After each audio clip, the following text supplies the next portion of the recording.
have probably seen the amazing things that are happening in Hungary right now. They have dramatically increased their birth rate under the pro-family policies of Viktor Orban.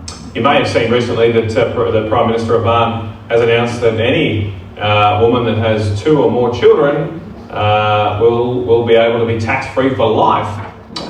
This is probably the most pro-woman policy we've ever seen of any government. Since those policies have come in, their birth rate has increased by a third to 1.6 per woman. An amazing turnaround. Now Hungary has a higher birth rate than Australia after starting so low just 10 or so years ago. At home with a mortgage, the bank, they want to wait for them to achieve that before they start having children.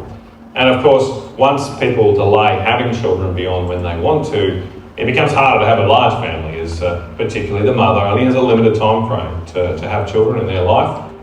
I'm proposing something very similar to what Hungary has adopted or put in place. My proposal would be to give every Australian family the opportunity, new Australian family opportunity, to take out a $100,000 low interest, I should say, government loan to help with the purchase of their first home.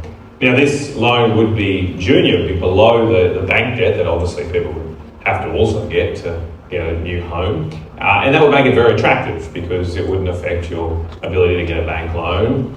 On the birth of the third child, the whole loan is written off.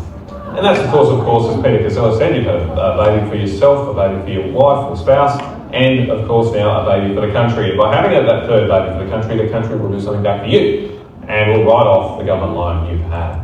Now, what I love about this scheme is that it sets up an amazing incentive structure for families to have that third child. Because as I say, a lot of families will take the loan. Our spending on family assistance now is just 2% of GDP, down from that peak of 3%. And over that time, the reverse has happened than what happened in our era. Our birth rates decline. People are having fewer and fewer babies. So I think the government policies here are very important. You support families to have more children, they will probably have more children. It's not exactly rocket science.